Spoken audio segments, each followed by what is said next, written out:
Pretend to be my wife, or I'll die. The Duke begs a governess in London, and a dangerous lie becomes the only love they have left. The November rain hammered against the tall windows of Belmont House with the persistence of a creditor at the door. Evelyn Hart stood in the grand foyer, her worn gloves clasped tightly in front of her, watching droplets race down the glass like tears she refused to shed. The marble beneath her feet was so polished she could see her reflection, a young woman of 24, dressed in her best gray wool dress, threadbare at the cuffs but clean and pressed with meticulous care. "Miss Hart, I presume?" The voice belonged to Lady Pemberton, whose silk gown probably cost more than Evelyn earned a year. The woman descended the sweeping staircase with the measured grace of someone who had never questioned her place in the world. "Yes, my lady." Evelyn's voice carried the careful modulation she had practiced until it became second nature. Neither too eager nor too proud, the precise tone expected from someone seeking employment. Lady Pemberton circled her like a buyer examining livestock. "You're younger than I expected. The agency spoke highly of your references, but experience with children requires maturity, not mere enthusiasm." Evelyn had heard variations of this speech 7 times in the past fortnight. "Too young," they said. "Too pretty," others whispered when they thought she couldn't hear. As if youth were a character flaw and beauty an impediment to competence. She had learned to stand straighter when they looked at her with suspicion, to speak more quietly when they questioned her capabilities. "I have managed households for families with children ranging from infancy to adolescence, my lady. The Weatherby children, in particular, were considered quite spirited before I took charge of their education and daily routines." A half-truth, but not a lie.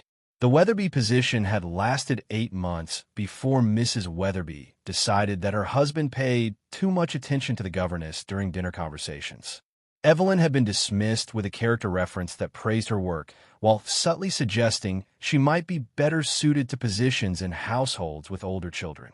Or perhaps, the letter had implied without stating directly, in homes where the master was less susceptible to distraction. Lady Pemberton's pale eyes swept over Evelyn's carefully mended dress, the small darn patch near her left elbow that she had tried to hide with strategic positioning. "The children require someone who understands their position in society. They are not merely to be educated, but prepared for their roles. Do you understand the distinction?" "Perfectly, my lady." But even as Evelyn spoke the expected words, she felt the familiar tightness in her chest that came with each interview. The careful dance of demonstrating competence while remaining appropriately humble, of showing intelligence without appearing threatening, of proving worthiness while acknowledging unworthiness. It was a performance she had perfected out of necessity, each gesture calculated to present exactly the right amount of deference. Lady Pemberton moved to the window, her reflection ghost-like in the rain-streaked glass. "The position requires residence in our country estate for most of the year. Somerset can be quite isolated. Suitable companionship is limited." The code was unmistakable. "Are you the sort of young woman who will cause complications? Will you form inappropriate attachments with footmen or stable boys? Will you become restless and difficult to manage? I prefer the tranquility of the countryside, my lady. I find it conducive to focused work." "And your family situation?" The question Evelyn dreaded most, though she had prepared for it countless times. "I have no living family, my lady. No obligations or distractions that would interfere with my dedication to the position." She did not mention that this complete lack of connections was precisely what made her so vulnerable. No father to defend her reputation if questioned, no mother to provide guidance or shelter if dismissed without references. No siblings to share the burden of survival or offer refuge in times of hardship. The very independence that made her suitable for employment was also what left her so utterly alone. Lady Pemberton turned back to study her with renewed interest. "I see. That is practical, I suppose. However, I must tell you that we have decided to delay our search until after the Christmas season. Too much disruption otherwise." Evelyn's practiced smile never wavered, though something cold settled in her stomach. December was 3 weeks away. Her lodging was paid only until the end of November, and her savings would last perhaps another week beyond that. Of course, my lady. Shall I leave my card for future consideration? That won't be necessary. Good day, Miss Hart. Dismissed. Again, Evelyn walked through the grand entrance hall, past oil paintings of ancestors who gazed down with the serene confidence of people who had never worried about their next meal. Her footsteps echoed in the vast space, a sound that seemed to emphasize her solitary state. Outside, the rain had intensified. She pulled her cloak tighter and stepped into the gray afternoon, already calculating the omnibus fare home, the cost of tea and bread for dinner, the dwindling coins in her reticule that represented the narrow margin between respectability and ruin. London in November was unforgiving to those without shelter or purpose.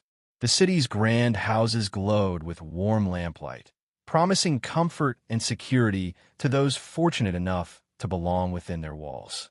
But for someone like Evelyn, educated enough to be useful, but without fortune or family to provide protection, London could be as cold and impersonal as the rain that now soaked through her worn cloak.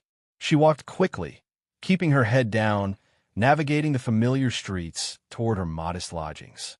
Each step took her further from the elegant squares of Mayfair and deeper into the maze of narrow streets, where people like her made their careful way through each day, hoping that tomorrow would bring opportunity rather than disaster. The weight of invisibility pressed down on her shoulders like the sodden wool of her cloak.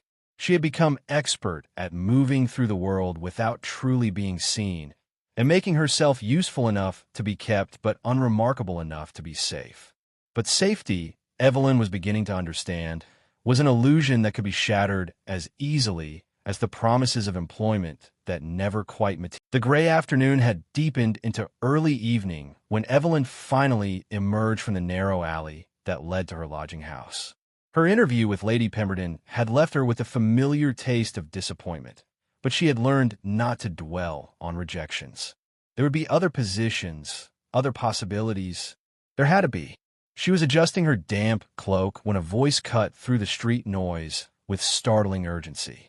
Miss Hart. Miss Evelyn Hart. The sound of her name, called so publicly and with such desperation, made her freeze. In her world, attention was rarely welcome. It usually meant trouble, scandal, or worse. She turned slowly, every instinct screaming caution. A gentleman was approaching at a near run, his usually immaculate appearance disheveled. Dark hair fell across his forehead, and his breathing came in visible puffs in the cold air. But it was his eyes that made her heart stop, blue as summer skies, though now clouded with something she had never seen there before. Fear, your grace. The words escaped as barely a whisper. Sebastian Ashford, Duke of Wycliffe, stopped just close enough for conversation, but far enough to maintain propriety. Yet there was nothing proper about the way he looked at her, as if she were salvation itself standing on a London street corner. "Forgive me for approaching you so directly," he said, his voice lower than she remembered, roughened by years and circumstance. "But I find myself in a situation that requires unconventional solutions." Evelyn glanced around nervously. Even in this modest neighborhood, being seen in intimate conversation with an unmarried duke could destroy what remained of her reputation. "Your Grace, perhaps this conversation would be better conducted through proper channels." "There's no time for proper channels." His interruption was sharp, desperate. "Evelyn, Miss Hart, I need your help. Immediately." The use of her Christian name sent a shock through her system. She had been 12 years old the last time he had called her anything but Miss Hart, during those golden summer weeks when her mother had worked as a seamstress for the Duchess and the rigid social barriers had seemed, briefly, permeable. "I don't understand what help I could possibly provide." "Marriage." The word fell between them like a stone into still water. "I need a wife, Evelyn. Today. Before tomorrow's dawn, if possible." The world seemed to tilt. She stared at him, searching for some sign that this was an elaborate jest or perhaps that she had misheard. But Sebastian's face remained grave, almost haggard in its intensity. "Your Grace, surely you cannot be serious." "Deadly serious." He stepped closer, lowering his voice. "My uncle Edmund has been maneuvering to challenge my succession to the dukedom. There are legal complexities, technical grounds he can exploit as long as I remain unmarried. With a wife, particularly one married in accordance with all legal requirements, his position becomes untenable." Evelyn's mind reeled. But surely any woman of suitable rank would require weeks of courtship, family negotiations, settlement discussions. His jaw tightened. "Edmund moves against me tomorrow. He has evidence, fabricated but convincing enough to create doubt about my legitimacy. If he succeeds in casting doubt on my position, the legal proceedings could drag on for years. The scandal alone would destroy everything my father built." She looked at this man who had once been her childhood companion, now desperate enough to propose marriage to a woman so far beneath his station that the very suggestion bordered on madness. "Why me?" The question emerged before she could stop it. Something flickered across his features, an expression she couldn't quite read. "Because I trust you. Because you knew my family before politics and power complicated everything. Because you understand what the Ashford name means, even if you no longer move in those circles. And because," he continued, his voice gentler now, "I know your circumstances. I know you're alone, that employment has been difficult to secure. This arrangement would provide security for both of us." The brutal honesty of it struck her like a physical blow. He knew. Somehow, he knew about the rejections, the dwindling funds, the precarious edge she walked every day. Whether through servants' gossip or his own observations, Sebastian was aware that she had little choice but to consider his impossible proposal. "What you're suggesting is madness," she said quietly. "A duke marrying a governess? The scandal would be enormous. Less enormous than losing the dukedom to Edmund's machinations." His eyes met hers directly. "I won't pretend this is a love match, Evelyn, but it would be a partnership based on mutual respect and necessity. You would have protection, position, security. In return, you would help me preserve something that has been in my family for generations." The rain began to fall again, light drops that caught in the lamplight like scattered diamonds. Evelyn pulled her cloak tighter, using the moment to think. Everything about this proposal was impossible, impractical, potentially ruinous for both of them. And yet, her lodging was paid only until week's end. Her next meal was uncertain. The interviews that awaited her would likely result in the same polite rejections she had endured all month. Sebastian was offering escape from the grinding uncertainty that had become her life, even if that escape led to an equally uncertain future. The marriage would be... She began, then stopped, color rising in her cheeks. "In name only," he said firmly. "Separate quarters, separate lives, where possible. You would have complete autonomy within the bounds of necessary public appearances. And if you should wish to marry for love at some future date, then we would discuss the situation honestly and find a solution that protects us both." Evelyn studied his face, looking for deception or calculation. Instead, she saw the same straightforward honesty she remembered from their childhood, now tempered by desperation and adult understanding of consequence. "How long do I have to consider this?" "Until sunrise tomorrow. The ceremony would need to be conducted immediately after dawn, with witnesses but without the usual announcements or celebrations. Edmund cannot challenge what is already legally accomplished." The weight of the decision settled on her shoulders like a mantle she had never asked to wear. To accept meant abandoning every plan she had ever made for her life. To refuse meant continuing the slow slide toward destitution that had defined her recent months. She looked up at Sebastian, this man who had once shared childhood secrets with her and now offered to share his name. "If I agree to this," she said slowly, "I need your word that you will treat me with the respect due to any other woman who bears your name, regardless of the circumstances that brought us to marriage. You have it, and that you will never use my dependence on this arrangement to demean or control me. Never." She extended her gloved hand. "Then yes, your grace, I will marry you." His relief was visible, his shoulders sagging as if he had been holding his breath.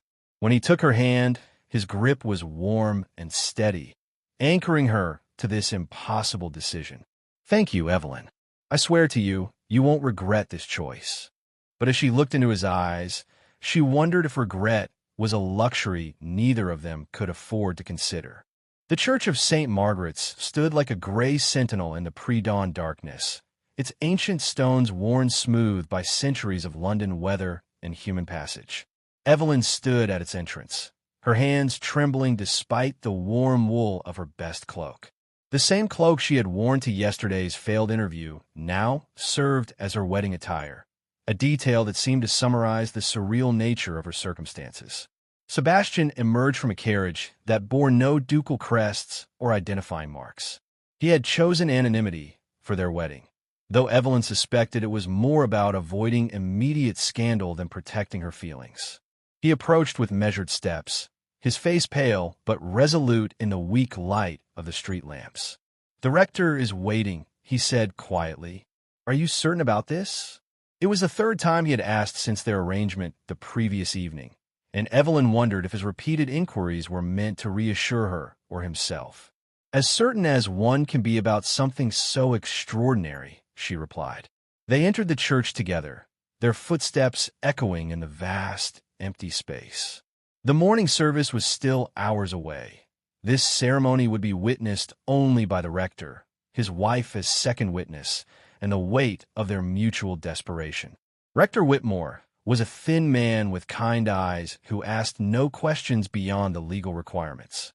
If he found it unusual that a duke was marrying a woman with no family present, no settlement negotiations, and no announcements in the papers, his professional discretion kept such thoughts hidden. "Dearly beloved," he began, his voice carrying in the hollow space. The familiar words of the marriage ceremony seemed strange in this context, intended for love matches and long courtships, not desperate alliances forged in 24 hours. Evelyn found herself studying Sebastian's profile as he spoke his vows, noting the tension in his jaw and the careful control in his voice. When her turn came, she spoke the ancient promises clearly, though her voice caught slightly on "to have" and "to hold." The irony was not lost on her that she was pledging to honor and obey a man she barely knew as an adult, despite their childhood acquaintance. The exchange of rings was simple, a plain gold band that Sebastian produced from his waistcoat pocket. It fit her finger with surprising accuracy, and she wondered briefly if he had guessed at the size or if this detail had been planned longer than their conversation suggested. "You may kiss the bride," Rector Whitmore announced. The moment hung between them, awkward and loaded with the reality of what they had just undertaken. Sebastian leaned forward and pressed his lips to her forehead, a gesture that felt more like benediction than passion, respectful and distant. "By the authority vested in me, I now pronounce you husband and wife." And just like that, Evelyn Hart ceased to exist. In her place stood Evelyn Ashford, Duchess of Wycliffe, a title that felt as foreign as a word spoken in an unknown language. The signing of the register was completed quickly, the scratching of the pen unnaturally loud in the morning silence. Mrs. Whitmore signed as witness with a motherly smile that suggested she chose to see romance where none existed. Evelyn appreciated the kindness, even as she felt the full weight of what she had agreed to settle upon her shoulders. Outside the church, Sebastian helped her into his unmarked carriage with careful formality. They sat across from each other as the vehicle began to move, the space between them filled with unspoken questions and the peculiar intimacy of people who had just bound their lives together without truly knowing each other. "The staff at Ashford House have been told that we married quietly due to recent family losses," Sebastian said, breaking the silence. "It will explain the lack of celebration and give us time to adjust to the arrangement before facing society. How much do they know about me? That you are the daughter of Eleanor Hart, who served my family faithfully for many years. That you have been employed as a governess and come with excellent references. Nothing that isn't true." Evelyn noticed he had avoided mentioning the gaps in her employment or her current financial distress. Even in honesty, he was protecting her dignity. "Your uncle," she said. "When will he learn of the marriage?" Sebastian's expression darkened. "Edmund will receive formal notification this morning. along with copies of all legal documents. His immediate response will be fury, followed by attempts to discredit either you or the legitimacy of the ceremony. And if he succeeds, he won't. The certainty in Sebastian's voice was absolute. The marriage is legally sound, witnessed, and recorded. You are now the Duchess of Wycliffe, with all the protections that title affords. The carriage turned onto a street lined with grand townhouses, their facades gleaming white in the growing daylight. Evelyn realized they were approaching Mayfair, where she had walked just yesterday as an unemployed governess. Now she was returning as a duchess, a transformation so complete it felt like stepping into someone else's life. There will be challenges, Sebastian continued. Society will question our marriage, your background, my motives. Some will be cruel simply because they can be. Are you prepared for that? Evelyn thought of the countless small cruelties she had already endured, the dismissive looks, the condescending questions, the careful way people spoke around her because of her uncertain position. Perhaps being attacked as a duchess would be easier than being ignored as a nobody. I've learned to endure worse than gossip, Your Grace. Sebastian, he corrected gently. We're married now, Evelyn. Whatever else this arrangement may be, we should at least be comfortable using our names. The carriage slowed, then stopped before a house that could only be described as magnificent. For stories of pristine white stone rose before them, with windows that caught and reflected the morning light like watchful eyes. This was Ashford House, and for reasons she still couldn't quite believe, it was now her home. Sebastian descended first and offered his hand to help her down. As her feet touched the pavement, Evelyn caught sight of curtains moving in several windows of neighboring houses. Their arrival had been noted, and by evening, half of Mayfair would know that the Duke of Wycliffe had returned home with a mysterious woman. The front door opened before they reached it, revealing an elderly woman in impeccable black silk. Her gray hair was arranged in a style that suggested authority, and her eyes, sharp and assessing, fixed on Evelyn with undisguised curiosity. Mrs. Pembroke, Sebastian said, may I present my wife, the Duchess of Wycliffe? If Mrs. Pembroke was shocked by this announcement, her training was too thorough to allow it to show. She curtsied with perfect precision, though Evelyn caught a flicker of something, surprise, calculation, perhaps concern, in her expression. Your Grace, Mrs. Pembroke said, her voice carrying the careful neutrality of someone who had served the aristocracy long enough to know when to ask questions and when to simply accept the extraordinary as part of her duties. Mrs. Pembroke has managed Ashford House for more than 20 years, Sebastian explained. She will help you settle in and understand the household arrangements. Evelyn stepped across the threshold, her worn boots clicking against marble that probably cost more than most people earned in a lifetime. The entrance hall rose 2 stories above them, lined with portraits of previous dukes and duchesses who seemed to gaze down with expressions ranging from benign to distinctly disapproving. She was home. The thought struck her as simultaneously wonderful and terrifying. After months of uncertainty, she had shelter, protection, and a position that no one could take away from her through arbitrary dismissal.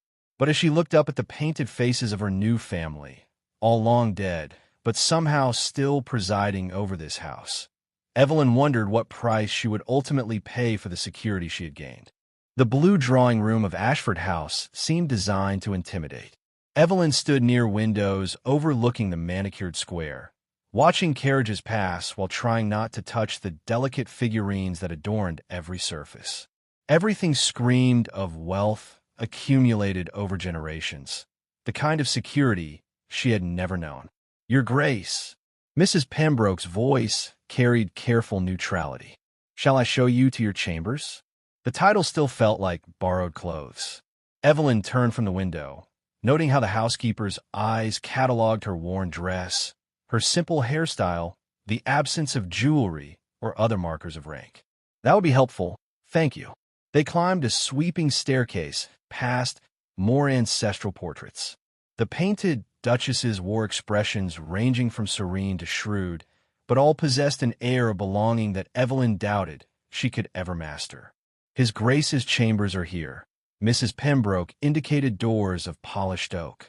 Yours are adjacent, with a connecting door that remains locked unless you choose otherwise. The subtle emphasis on choice wasn't lost on Evelyn. Clearly, Sebastian had been explicit about the nature of their arrangement. Her new bedroom was larger than any entire lodging she'd ever inhabited. Pale green silk hung at windows and draped the massive four-poster bed. A writing desk sat positioned to catch morning light and fresh flowers. Roses in November, impossibly expensive, filled crystal vases. The wardrobe contains appropriate attire, Mrs. Pembroke said, opening doors to reveal gowns in rich fabrics. His Grace took the liberty of commissioning pieces based on estimates. Adjustments can be made as needed. Evelyn fingered silk the color of midnight sky. The dress was beautiful, elegant, and completely foreign to everything she'd ever owned. How long has he been planning this? The question escaped before she could stop it. Mrs. Pembroke's expression softened slightly. His Grace has always been thorough in his preparations, Your Grace. He thinks carefully before acting. There was something in the woman's tone, knowledge carefully withheld. Evelyn made a mental note to explore that mystery later. The staff, she asked instead. Loyal to the family. They understand discretion. Mrs. Pembroke's meaning was clear. Whatever happened within these walls would remain private. Luncheon will be served at 1. Dinner at 8. His Grace maintains London hours rather than country ones. Alone finally, Evelyn sat heavily on the bed's edge, silk coverlets whispering beneath her. Through the window, she could see the chimney pots and roof lines of Mayfair stretching toward the Thames. Somewhere in that maze of wealth and privilege, Sebastian's uncle was likely plotting their destruction. A soft knock interrupted her thoughts. Come in. Sebastian entered, having changed into a burgundy jacket that emphasized his dark coloring. He looked every inch the Duke now. Confident, powerful, at ease in surroundings that still felt like a stage set to her. Are the arrangements satisfactory? More than satisfactory. Almost overwhelming. He smiled slightly. You'll adapt. You always were quick to learn. The reference to their childhood surprised her. You remember more than I expected. I remember everything about those summers. His expression grew serious. Evelyn, I need you to understand what we're facing. Edmund won't accept this quietly. He'll investigate your background, look for ammunition to use against us both. What'll he find? Nothing scandalous, but perhaps insufficient for his purposes. Your employment history, your current circumstances, he'll paint them as evidence that I'm married beneath my station out of desperation or poor judgment. Heat rose in her cheeks. Perhaps because you did. No. The firmness in his voice surprised her. I married someone I trust, someone I respect, someone capable of holding her own against whatever society throws at us. Your birth doesn't determine your worth, Evelyn. She studied his face, looking for condescension or pity. Instead, she found the same straightforward honesty she remembered from the boy who had shared his books and listened to her opinions as if they mattered. What happens now? Now we become convincing as husband and wife. Edmund will watch for any sign this marriage is false. We must appear compatible, united. The weight of performance settled on her shoulders. She had spent years perfecting the role of the perfect governess. Now she must master being the perfect duchess. There will be callers, Sebastian continued. Society matrons fishing for gossip. Former friends testing loyalties. We need our story straight and our presentation flawless. What story? That we renewed our acquaintance recently and found ourselves unexpectedly compatible. Love matches among the ton aren't uncommon, and quick marriages following brief courtships happen often enough. Love match. The words hung between them, loaded with implications neither seemed ready to address. And privately, when it's just us, something flickered across his features. Privately, we learn to live together as friends, partners in necessity who treat each other with respect and honesty. Friends. The word felt both safe and disappointing. A commotion in the square below drew their attention to the window. A carriage bearing the Ashford crest had arrived, and an older man was descending with visible agitation. "Edmund," Sebastian said grimly. Sooner than expected, Evelyn watched the man stride toward their front door with proprietary confidence. He moved like someone accustomed to ownership, to having his will enacted without question.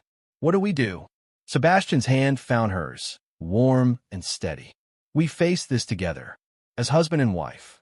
The contact sent an unexpected jolt through her, not unpleasant, but startling in its intensity. She looked up to find Sebastian watching her with an expression she couldn't quite read. Below, the knocker struck the door with sharp, demanding blows. Their first test had arrived. Edmund Ashford's presence filled the morning room like smoke from a poorly tended fire, choking and impossible to ignore. He stood with his back to the window, silhouetted against the gray London sky, his silver hair and commanding height lending him an air of authority that Sebastian clearly inherited. Evelyn sat beside her husband on the silk-covered settee, her spine straight and hands folded, channeling every lesson in deportment she had ever learned. The midnight blue dress from her new wardrobe fit perfectly, transforming her from desperate governess to duchess with unsettling completeness. "My dear nephew," Edmund's voice carried the particular poison of familial disappointment. "What an unexpected development." "Uncle." Sebastian's tone remained carefully neutral. "May I present my wife, Evelyn, Duchess of Wycliffe?" Edmund's pale eyes fixed on her with predatory interest. "Indeed, the former Miss Hart, if I'm not mistaken. Eleanor Hart's daughter." The casual mention of her mother made Evelyn's chest tighten, but she managed a composed nod. "You have an excellent memory, sir. I make it my business to remember those who serve my family." The emphasis on serve was deliberate and cutting. "Your dear mother was quite devoted to her needlework, as I recall." Sebastian's hand found hers, a gesture that appeared affectionate but felt more like an anchor. "Evelyn's background speaks to the quality of character I value in a wife." "Character, yes." Edmund moved closer, circling them like a shark testing the water. "Tell me, my dear, how long has this romance been developing?" Evelyn felt the trap in the question, but forced her voice to remain steady. "Longer than you might think, sir. Affection that begins in youth often matures in unexpected ways." "How poetic." Edmund's smile was blade-sharp. "And yet, until yesterday, London society was unaware of any attachment between you." "Rather sudden, wouldn't you say?" "We preferred privacy during our courtship," Sebastian interjected. "Given the recent losses in our family, a quiet ceremony seemed appropriate." "Losses?" Edmund's voice took on a theatrical note of mourning. "Yes, dear Charles's passing was such a shock. So young, so vital. Who could have predicted such a weak heart?" Something cold passed through the room at the mention of Sebastian's late father. Evelyn felt her husband's grip tighten almost imperceptibly. "Father's death was unexpected," Sebastian said carefully, "but hardly relevant to my marriage." "Oh, but it is relevant, dear boy. Profoundly relevant." Edmund settled into the chair opposite them, making himself comfortable as if he owned the space. "You see, Charles and I had many discussions about the future of the dukedom, about ensuring its stability and proper stewardship. The succession is clear." "Is it?" Edmund's interruption was sharp. "There are questions, Sebastian. Questions about your readiness for such responsibility. Your judgment. This hasty marriage, for instance, raises concerns about your decision-making capabilities." Evelyn found her voice. "I fail to see how marriage demonstrates poor judgment." Edmund's attention swung back to her like a weapon being aimed. "Marriage to a suitable partner, my dear, is wisdom. Marriage to—" He paused, letting his eyes rake over her dismissively. "To someone so far removed from appropriate circles raises questions about motives. Desperation, perhaps. Or worse." "Worse." Sebastian's voice carried a warning. "Financial pressures. Blackmail. Compromising situations that force hasty decisions." Edmund's smile was poisonous. The tongue loves such stories, particularly when they involve young women of questionable circumstances and powerful men who who should know better. The threat was clear and devastating. Evelyn felt her careful composure crack slightly as the implications hit her. Scandal could destroy not only her reputation, but Sebastian's position. Exactly what Edmund wanted. "You forget yourself, uncle." Sebastian's voice dropped to dangerous quiet. "You're speaking of my wife. Am I? Or am I speaking of a convenient solution to an inconvenient problem?" Edmund leaned forward. "The girl is lovely, I grant you. Quite lovely enough to turn a man's head, especially a man under pressure. But Duchess material? I think not." Heat flooded Evelyn's cheeks, but she forced herself to speak calmly. "Perhaps you could enlighten me about the specific qualifications I lack. Breeding, education appropriate to rank, understanding of duty and protocol, connections that strengthen rather than weaken the family position." Edmund ticked off each point like an indictment. "Shall I continue?" "Please do." Evelyn's voice gained strength from anger. "I find your assessment fascinating." Something flickered in Edmund's eyes. Surprise, perhaps respect for her refusal to be cowed. "You have spirit, I'll grant that. But spirit without proper foundation is merely impertinence. And proper foundation without character is merely emptiness." The words emerged before Evelyn could stop them. Years of swallowed pride finally finding voice. The room fell silent. Edmund studied her with new attention, while Sebastian's thumb stroked across her knuckles in what felt like approval. "Clever," Edmund said finally. "Yes, very clever. But cleverness in a duchess requires more than sharp retorts, my dear. It requires understanding the delicate balance of power, the subtle negotiations that preserve family interests across generations." He stood, moving to examine a painting of Sebastian's grandfather with casual familiarity. "The Ashford holdings are vast, complex. Tenants, investments, political alliances, all requiring careful management. A misstep could affect thousands of people, destroy relationships built over centuries." "I understand responsibility," Evelyn said quietly. "Do you? Have you ever managed more than a household staff? Negotiated with members of parliament? Balanced competing interests of tenants and profit? Made decisions that could impoverish or enrich entire communities?" Each question hit like a physical blow because they highlighted exactly how unprepared she was for this role. But something in Edmund's satisfied expression sparked defiance. "No," she admitted, "but I understand learning. I understand listening to wisdom while maintaining integrity. And I understand that true strength often comes from unexpected sources." Edmund turned back to them, his expression calculating. "We shall see, my dear. We shall see indeed." He moved toward the door, then paused.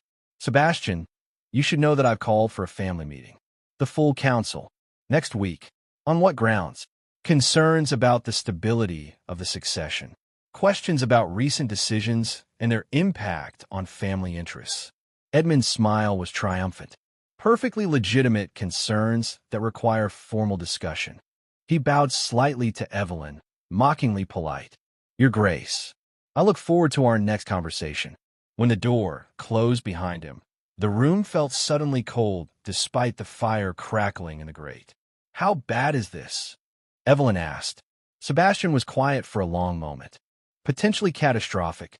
If Edmund can convince enough family members that our marriage was rash or inappropriate, he can challenge my fitness to inherit. Can he succeed? Possibly. The law gives considerable weight to family consensus about succession, especially when there are questions of judgment or capability." Evelyn stared at the door through which Edmund had departed, feeling the weight of her new position settling like armor she didn't know how to wear. "Then we'd better become very convincing very quickly." Sebastian's smile was grim but determined. "Yes, we had better."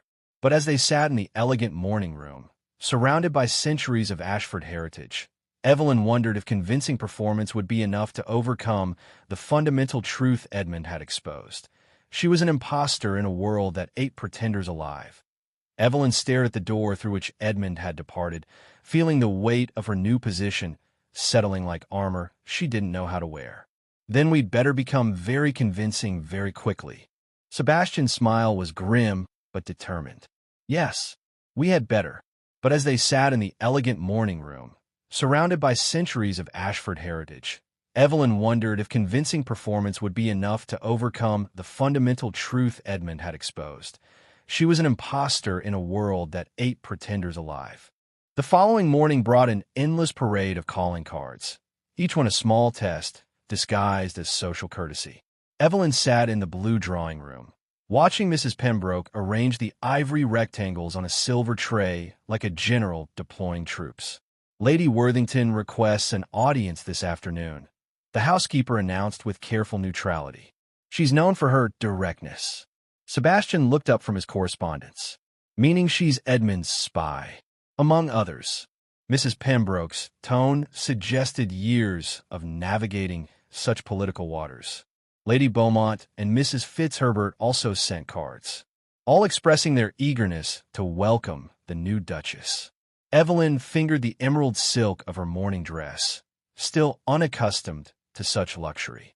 How many of them are genuinely welcoming versus investigating? In London society, my dear, those are often the same thing, Sebastian said dryly. Information is the most valuable currency, and everyone's looking to make a profitable trade. The first caller arrived precisely at 2. Lady Worthington swept into the drawing room like a ship under full sail, her black bombazine rustling with each calculated step. She was perhaps 60, with silver hair arranged in an elaborate style that had been fashionable 20 years prior and sharp gray eyes that missed nothing. "Your Grace," she said to Sebastian, then turned those penetrating eyes on Evelyn. "And the new Duchess. How delightful to finally meet you. Lady Worthington." Evelyn rose and curtsied, grateful for the countless hours of deportment training that made the movement automatic. "Thank you for calling. I knew your dear husband as a boy." Lady Worthington settled into the best chair without invitation. Such a serious child, always reading when he should have been playing. And now, such an unexpected marriage. How romantic. The word romantic carried undertones that suggested anything but approval. Evelyn smiled serenely while internally cataloging every nuance. "We found ourselves quite compatible," she replied, borrowing Sebastian's earlier phrasing. "Indeed? And where was this compatibility discovered? I don't recall seeing you at any of the season's events." The trap was elegantly set. If Evelyn claimed to have been in society, she could be easily contradicted. If she admitted to working as a governess, it would confirm her unsuitable status. "I've been rather occupied with private matters," Evelyn said carefully. "Family obligations kept me from much social engagement." "Family?" Lady Worthington's eyebrows rose slightly. "Your people are from?" "Hertfordshire, originally." Another careful half-truth. Her mother had been born there before circumstances brought her to London. "Ah, yes. The countryside. So wholesome." The dismissal was subtle but unmistakable. "And your father's line?" Evelyn felt Sebastian tense beside her. This was dangerous territory. Her father had disappeared before her birth, leaving nothing but shame and unanswered questions. "I prefer to focus on the present rather than dwell on the past," she said with gentle firmness. "Don't you find that's the healthiest approach?" It was a deflection wrapped in philosophy, and Lady Worthington's slight smile suggested she recognized the maneuver. But before she could press further, Sebastian intervened smoothly. "Evelyn has such a refreshing perspective on life. It's one of the qualities I find most attractive about her." He reached over and touched her hand, a gesture that appeared casual but felt charged with meaning. Their eyes met briefly, and Evelyn saw something there that made her breath catch. Not the cool politeness of their arrangement, but something warmer and more complex. "How charming," Lady Worthington observed, clearly noting the exchange. "And tell me, Your Grace, what are your interests? Music? Painting? Charitable works?" "I enjoy reading," Evelyn said honestly, "and I find great satisfaction in managing household affairs efficiently." "Reading?" The word was repeated as if it were slightly scandalous. "Fiction, I suppose. Young ladies do seem to enjoy romantic novels these days." "Philosophy, actually. History. I find understanding the past helps illuminate present challenges." This answer clearly surprised Lady Worthington. Intelligent women were acceptable in London society, but only within carefully prescribed limits. How unusual. And what do you make of the current political climate? The debates over reform. It was another test, more subtle than the first. Ladies were expected to have opinions on social issues, but never strong ones, and certainly never ones that might challenge established order. I believe change is inevitable, Evelyn said thoughtfully, but wisdom lies in ensuring it strengthens rather than destroys what's valuable from the past. Sebastian's slight nod told her she had threaded the needle correctly, progressive enough to seem intelligent, conservative enough to be safe. Lady Worthington spent another 20 minutes probing delicately, searching for weaknesses or inconsistencies. She inquired about Evelyn's education, her accomplishments, her views on various social questions. Each response was weighed, measured, filed away for future use. Finally, she rose to leave. Such a pleasure, Your Graces. I'm sure we'll be seeing much more of each other. When the door closed behind her, Evelyn sank back into her chair, emotionally exhausted. How did I do? Better than Edmund hoped, I suspect. Sebastian's expression was thoughtful. She expected to find either a fortune hunter or a naive country girl. Instead, she found someone who can hold her own in conversation. Is that good or bad? Both. It makes you harder to dismiss, but it also makes you more dangerous in their eyes. They'll have to try different tactics. The afternoon brought 3 more callers, each with their own agenda and interrogation style. Mrs. Fitzherbert was all flutter and apparent sympathy, trying to draw out confidences through manufactured intimacy. Lady Beaumont took the direct approach, asking pointed questions about settlements and marriage contracts. Miss Crawford, a spinster of 40 with sharp intelligence, seemed genuinely curious about Evelyn as a person rather than a puzzle to solve. By evening, Evelyn felt as if she had been dissected by experts and reassembled according to their various theories about her motives and origins. They'll compare notes, Sebastian warned as they dressed for dinner. Every inconsistency will be examined, every weakness exploited. And what will they conclude? That you're either more clever than they expected or hiding something significant. He paused, adjusting his cravat in the mirror. Possibly both. Evelyn studied her reflection in her dressing room glass. The woman looking back at her wore silk and pearls, her hair arranged by a lady's maid, her posture that of someone born to privilege. But beneath the surface, she could still see the desperate governess who had accepted an impossible proposal out of necessity. Sebastian, she said quietly, what happens if they discover the truth? About our arrangement, I mean. He appeared behind her in the mirror, close enough that she could feel his warmth. Then we faced the consequences together, as we agreed. But as their eyes met in the reflection, Evelyn wondered if the consequences would be limited to their public positions, or if they would extend to whatever strange, complicated feeling was growing between them despite all their careful boundaries. The game had begun, and the stakes were higher than either had anticipated. The evening air in the library held an intimacy that the formal drawing rooms lacked. Evelyn sat curled in a leather chair beside the fire, a volume of Wordsworth open in her lap, while Sebastian worked at his desk across the room. It had become their routine over the past week, a peaceful hour before retiring to their separate chambers. The Hartwell account needs attention, Sebastian said, breaking the comfortable silence. The steward reports concerns about crop yields. The estate in Yorkshire? Evelyn looked up from her book. She had been quietly studying Sebastian's various holdings, determined not to remain ignorant of his responsibilities. You've been reading the estate reports. I thought I should understand what I've inherited responsibility for. The word inherited felt strange. She had gained so much through marriage that she'd never earned. Sebastian set down his pen and turned to face her fully. Most Duchess concerns extend no further than their pin money and social calendars. Most duchesses weren't raised by mothers who manage household budgets down to the last penny. Evelyn marked her place in the book. Necessity teaches practical skills, among other things. His voice carried a note she couldn't quite identify. You mentioned your mother managed our household accounts during those summers. She did. Your father trusted her judgment completely. The memory brought both warmth and sadness. Mama said the Duchess appreciated having someone who could stretch expenses without sacrificing quality. I remember her. Eleanor was formidable. Kind, but formidable.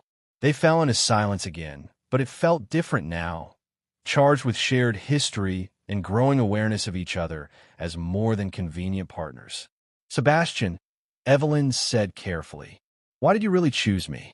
He was quiet for so long she thought he might not answer. When he spoke, his voice was lower, more intimate than their usual careful politeness.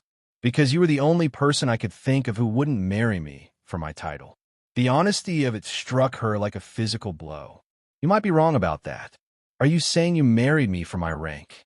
His tone was teasing, but his eyes were serious. I married you for security, for protection, for escape from a situation that was becoming impossible. She met his gaze steadily, but not for the Duchess' coronet or the privilege of being called your grace. Then I was right. Heat rose in her cheeks. You were also right about my circumstances. I had very little choice in the matter. We both had little choice. That doesn't mean we chose poorly. Something in his voice made her pulse quicken.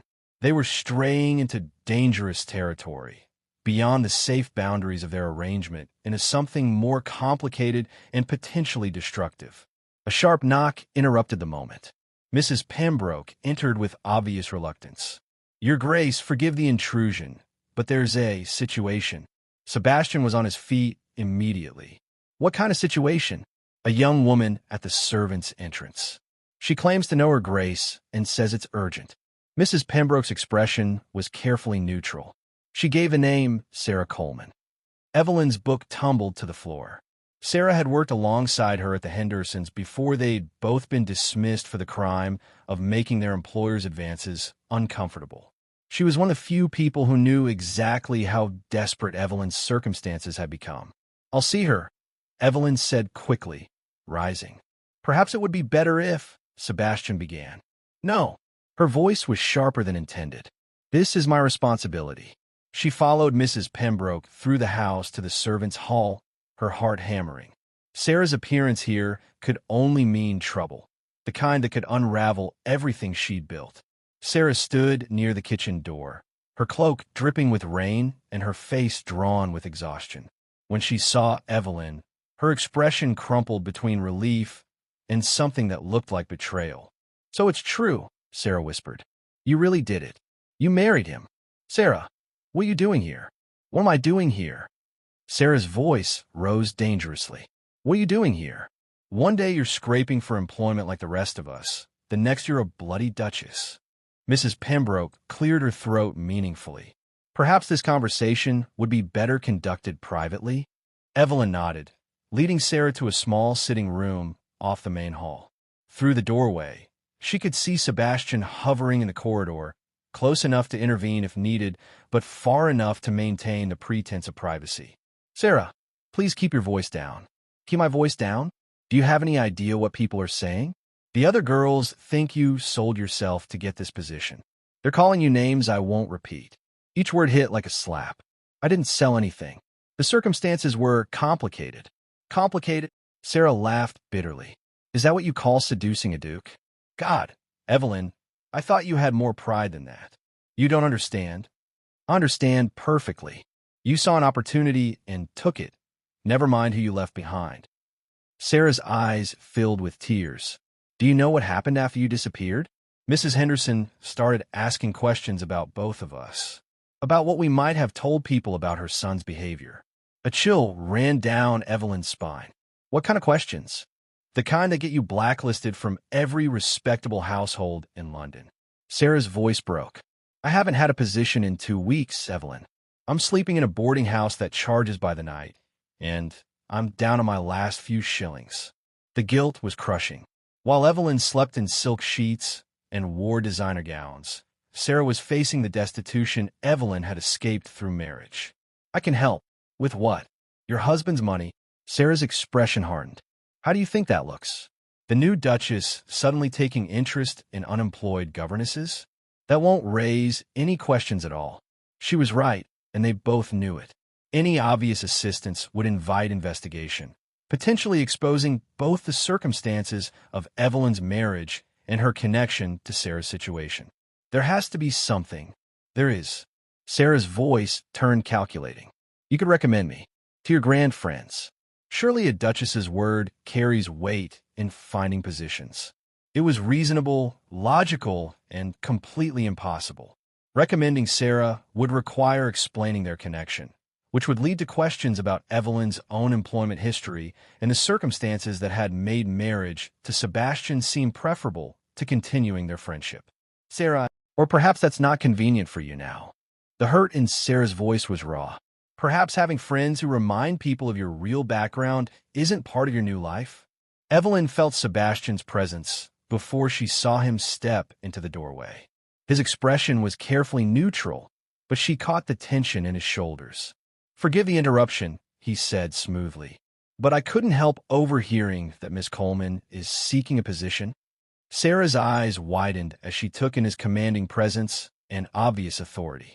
She curtsied awkwardly, suddenly aware that she was addressing a duke. "Your Grace, yes, I am seeking employment. What are your qualifications?" "Governess, sir." "Your Grace, I have experience with children of various ages, and I speak French and Italian." Sebastian nodded thoughtfully. "As it happens, my cousin in Yorkshire mentioned needing someone reliable for his daughters. The position comes with excellent references and generous compensation." Sarah's mouth fell open. "You would recommend me? Without knowing anything about my character or capabilities? I know that anyone my wife considers a friend possesses character worth recommending." Sebastian's eyes met Evelyn's briefly. "The position is yours if you want it." It was a perfect solution, generous, face-saving, and geographically distant enough to prevent future complications. But it also felt like another form of deception, using Sebastian's influence to solve problems created by their false marriage. Sarah looked between them with dawning understanding. You're not actually, are you?" "Miss Coleman," Sebastian said gently, "I think it's best if you consider the position I've offered. The coach north leaves tomorrow morning if you're interested." The implication was clear. Take the opportunity and ask no more questions, or face continued destitution with the added burden of dangerous knowledge. Sarah was no fool. She nodded slowly. "Yes, Your Grace. I would be very grateful for the position." When she left an hour later with a letter of introduction and travel funds, Evelyn felt both relief and profound sadness. She had helped her friend, but at the cost of another lie, another person drawn into the web of deception surrounding her marriage. "Thank you," she said to Sebastian when they were alone. "She's not the only one who'll come forward," he said quietly. "Word of your marriage is spreading. Others from your past may see opportunity in what they know." The implication was clear. This was only the beginning. Their carefully constructed facade would face more tests, and each one risked exposure of the truth that could destroy them both. But as they stood in the elegant sitting room, surrounded by the trappings of wealth and privilege, Evelyn wondered if the greatest danger wasn't from external threats, but from the growing awareness that their marriage of convenience was becoming something far more complicated and potentially devastating. The Ashford family seat in Gloucestershire loomed through the carriage window like a judgment made manifest in stone. Blackwood Hall commanded its valley with the arrogance of 8 centuries, its Gothic towers and endless wings declaring the wealth and power that had built the dynasty Sebastian now headed. Evelyn smoothed her traveling dress, deep burgundy wool that cost more than most people earned in a year, and tried to quiet her racing heart. The family council Edmund had demanded would convene tomorrow, and tonight she must meet the relatives who would decide her fate. "Courage," Sebastian murmured, his hand finding hers as the carriage rolled through iron gates topped with the Ashford griffin. "They're not monsters, merely people with strong opinions about bloodlines and tradition." How reassuring. But she squeezed his fingers gratefully, drawing strength from his steady presence. The great hall stretched before them like a cathedral dedicated to ancestral pride. Portraits of long-dead Ashfords gazed down from gilded frames, while banners bearing the family arms hung motionless in the still air. Servants moved with practiced efficiency, their movements choreographed by centuries of protocol. "Sebastian, darling." A woman swept toward them from the main staircase, her silver hair perfectly arranged and her smile containing enough calculation to stock an accounting firm. "And this must be our mysterious new Duchess, Aunt Cordelia." Sebastian's voice carried resigned affection. "May I present my wife, Evelyn?" "Darling, my father's sister, Lady Pemberton." Cordelia's assessment was swift and thorough, cataloging everything from Evelyn's posture to the quality of her gloves. "How lovely to finally meet you, my dear. Such a romantic whirlwind courtship, though I confess I'm surprised we heard nothing of it beforehand." "We preferred privacy during our courtship," Evelyn replied, the practice phrase feeling smooth on her tongue now. "Of course. So discreet." The pause before discreet spoke volumes. "Come, you must meet the others. Everyone's simply dying to make your acquaintance." The drawing room buzzed with anticipation barely disguised as social conversation. Evelyn counted 12 people, cousins, uncles, aunts, and their spouses, all united in their curiosity about the woman who had seemingly captured their duke's heart overnight. "Lady Margaret Ashford," Cordelia announced, presenting a woman of perhaps 40 with intelligent dark eyes. "Sebastian's cousin, and currently our family's most accomplished hostess." Margaret's smile was warmer than her aunt's, though equally assessing. "Your Grace, what a pleasure.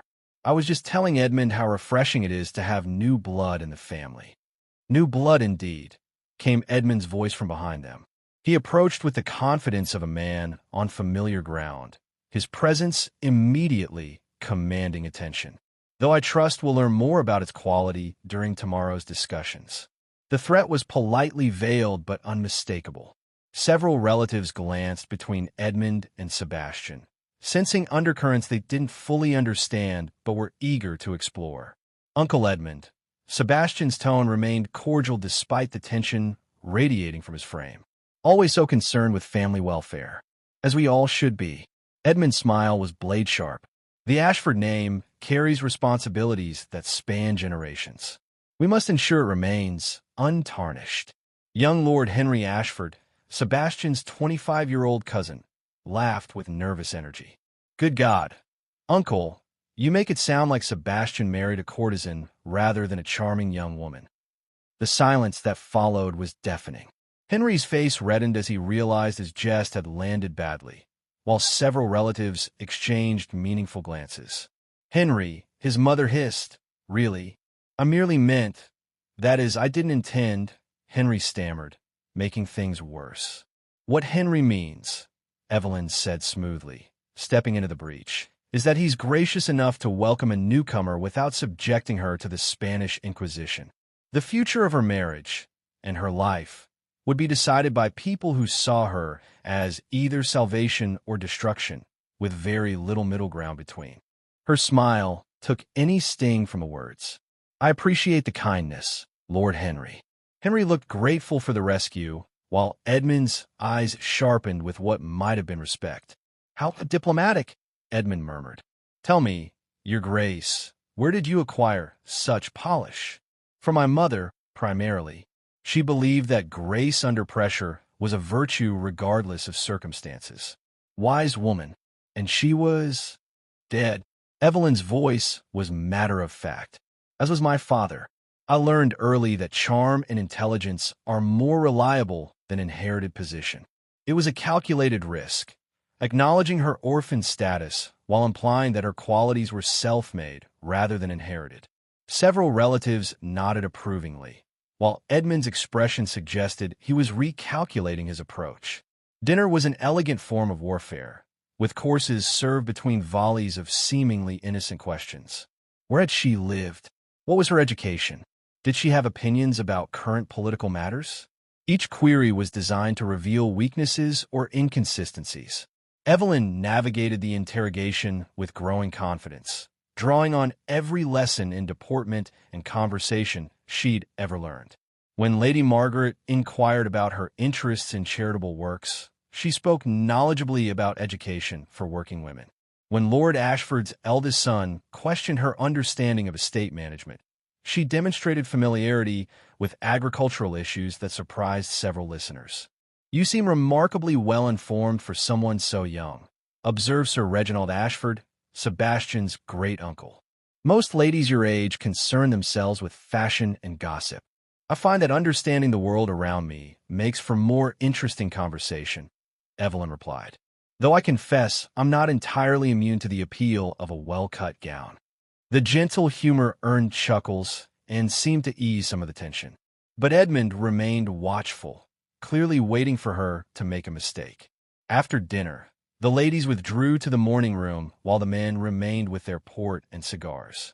Without Sebastian's protective presence, Evelyn felt exposed to feminine scrutiny that was, if anything, more ruthless than the men's direct questions. "Such beautiful skin," cooed Mrs. Ashford, Edmund's wife. "You must tell us your secrets. Country living, I suppose." "Clean air and honest work," Evelyn agreed, allowing them to assume she meant the genteel occupations of managing a household rather than earning wages. "And Sebastian," Lady Margaret said with seeming casualness. "How long have you known him?" Really, the question hung in the perfumed air like smoke from a pistol. They sensed deception and were closing in for the kill. "Since childhood," Evelyn said truthfully, "though we lost touch for many years. Life has a way of separating people. Childhood friends who rediscover each other as adults," Margaret mused. "How romantic, though Edmund seems to think there are irregularities in the match." "Edmund sees irregularities in his breakfast porridge if it serves his purposes," said a new voice from the doorway. The Dowager Duchess of Wycliffe entered with the authority of someone who had ruled this family for 40 years. Sebastian's grandmother was a tiny woman in black silk, but her presence filled the room like that of a much larger person. "Your Grace," everyone chorused, rising to curtsy. The Dowager's sharp blue eyes, so like Sebastian's, fixed on Evelyn with unwavering intensity. "So you're the young woman who captured my grandson's heart. Come here, child. Let me look at you properly." Evelyn approached with careful dignity, aware that this woman's opinion could sway the entire family council. The Dowager studied her with the thoroughness of someone examining a prize horse, then nodded slowly. "Good bones. Intelligent eyes. Proper posture." Her voice carried the authority of absolute judgment. "Eleanor Hart's daughter, aren't you?" "Yes, Your Grace." "Thought so. You have her look about the eyes." Eleanor was the finest lady's maid I ever employed, could organize a household like a general commanding an army, and never a word of gossip or complaint. The Dowager's approval was unmistakable. If you have half her character and twice her backbone, Sebastian chose well. The pronouncement shifted the room's atmosphere completely. Edmund's supporters suddenly found themselves on uncertain ground, while those who had been reserving judgment began to smile more genuinely. "Thank you, Your Grace," Evelyn managed, genuinely touched by the unexpected support. "Don't thank me yet, girl. Tomorrow Edmund will try to tear you apart in front of the entire council. Think you're strong enough to weather it."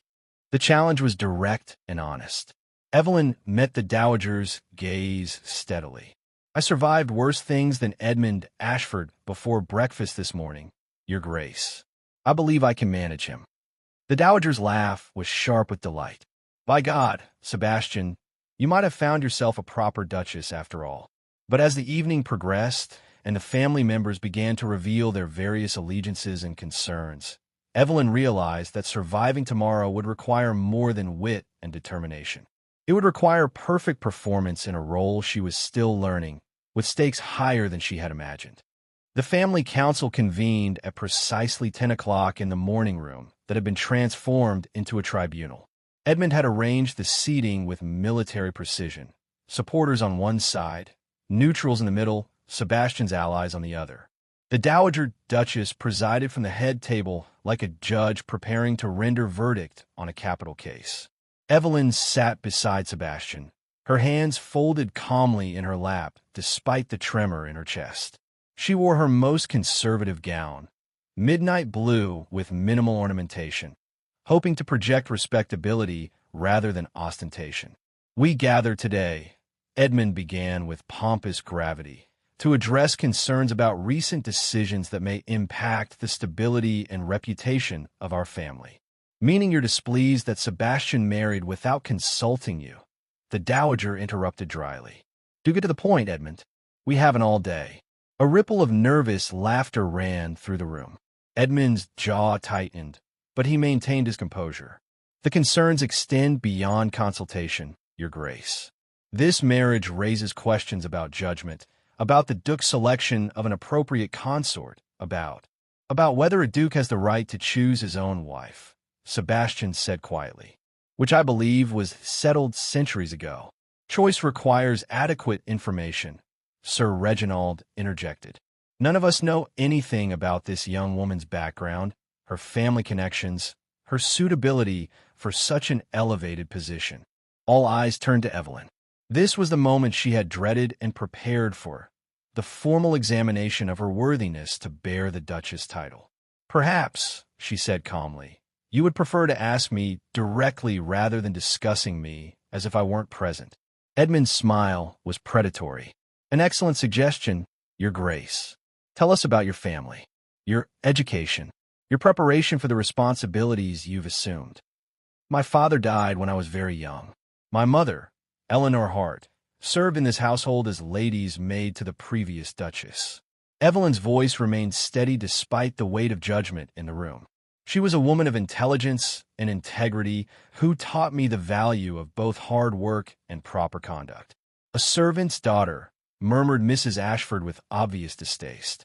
The daughter of a woman who managed a household larger than most estates. The dowager corrected sharply. Eleanor Hart could organize 50 servants and coordinate entertainments for royalty without missing a detail. But hardly ducal bloodlines, Edmund pressed. What education did you receive? What preparation for the duties you now hold? Evelyn lifted her chin. I was educated by my mother and the previous Duchess, who kindly included me in lessons with her own children during summer visits. I learned languages, mathematics, literature, history, and the practical management of estates and households. It was carefully phrased to suggest formal education without claiming equality with noble-born children. But Edmund pounced immediately. Summer visits? You were a child guest here. I was a child whose mother worked here, occasionally included in educational activities out of kindness. A charity case, then, given scraps of education above her station. The words stung because they contained enough truth to hurt. But before Evelyn could respond, Sebastian's voice cut through the tension like a blade. Enough. His tone carried absolute authority.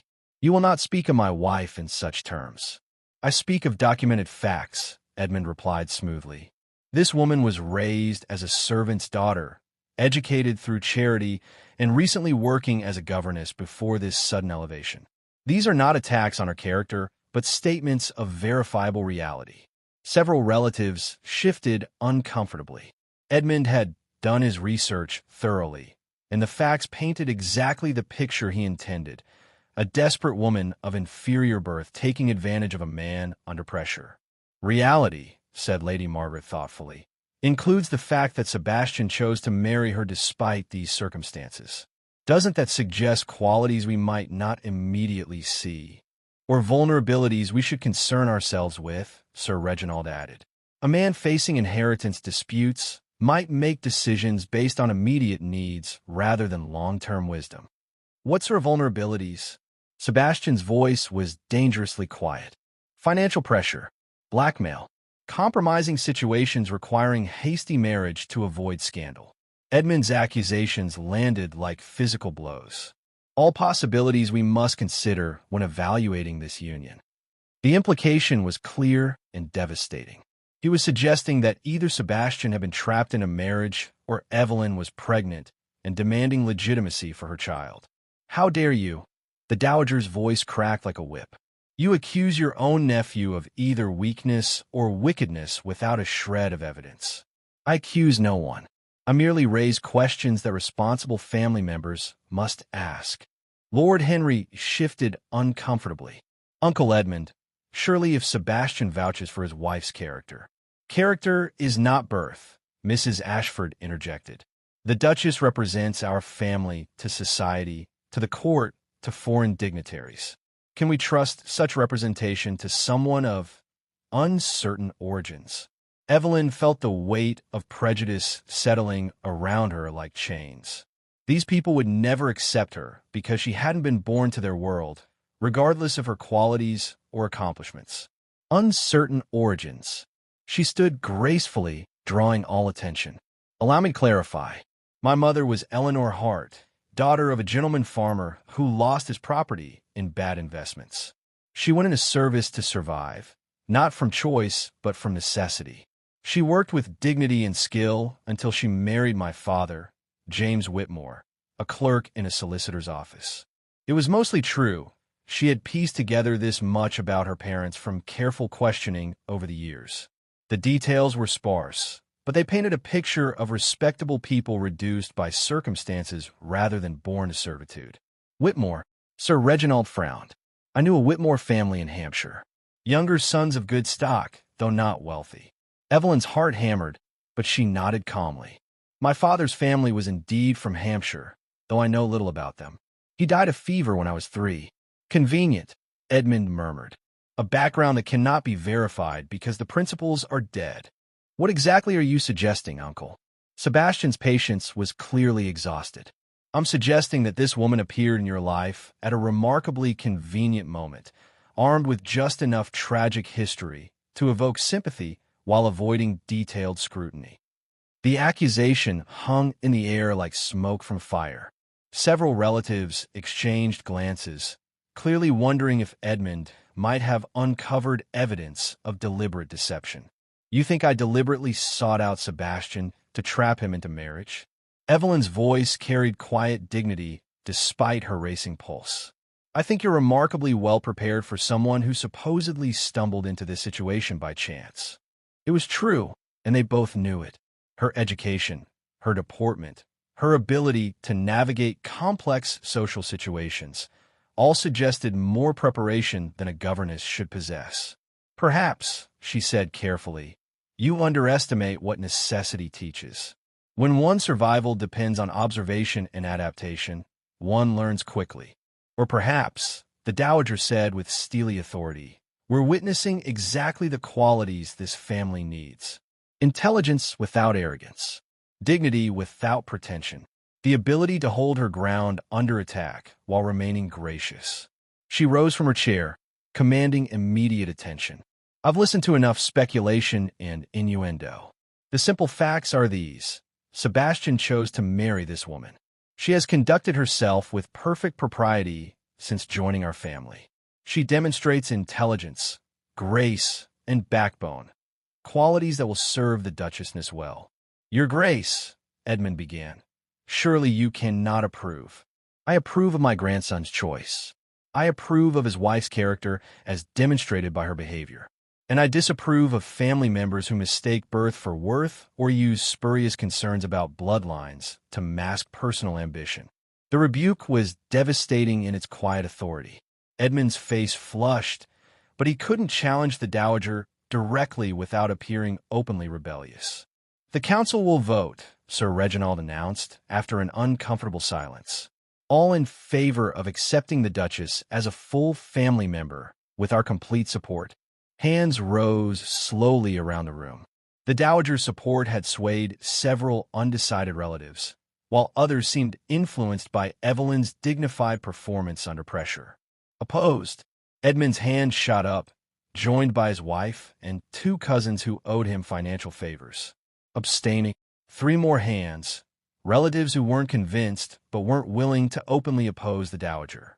Motion carries, Sir Reginald announced.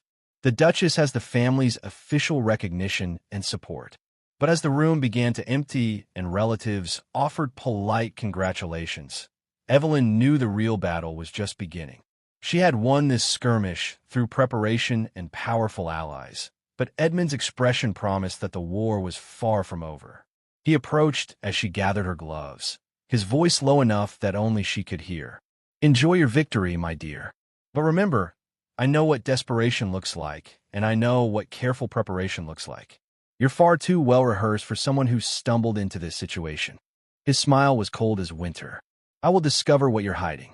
And when I do, all the dowager's approval won't save you from the consequences." As he walked away, Evelyn realized with chilling clarity that Edmund wasn't just questioning her suitability. He was actively hunting for proof that her entire story was an elaborate deception. And if he found it, the consequences would destroy not just her, but Sebastian as well. The journey back to London passed in tense silence, broken only by the rhythmic clatter of wheels on cobblestones and the occasional creak of leather springs. Evelyn stared out the carriage window at the passing countryside, her mind replaying Edmund's parting threat with growing unease. Sebastian sat across from her, his own thoughts clearly troubled. Since leaving Blackwood Hall, he had retreated into the careful politeness that marked their public interactions, but she sensed something deeper, a question he wasn't quite ready to ask. "You handled Edmund brilliantly," he said finally as they entered London's outskirts. "The family council couldn't have gone better, could it not?" Evelyn turned from the window. "Your uncle made it clear this was merely the opening skirmish. Edmund always threatens more than he can deliver. The family has accepted you officially. That's the important thing." But his tone lacked conviction, and Evelyn suspected he was as troubled as she by Edmund's parting words. Mrs. Pembroke met them at Ashford House with barely concealed urgency. "Your Grace, there's been a situation. A gentleman has been asking questions about her Grace's background. Servants' gossip suggests he's conducting some sort of investigation." Sebastian's expression hardened. "What sort of questions?" "About her Grace's previous positions. Her references. Her circumstances before the marriage." Mrs. Pembroke's discomfort was obvious. "Cook says he spoke to Mrs. Henderson's housekeeper." Evelyn's blood turned to ice. If Edmund was investigating her employment history, he would inevitably discover the circumstances that had led to her dismissal. Circumstances that would paint her as exactly the sort of desperate woman he claimed she was. "Did this gentleman leave a name?" Sebastian asked with deceptive calm. "Mr. Hartwell, Your Grace," though the description didn't match anyone by that name in Burke's peerage.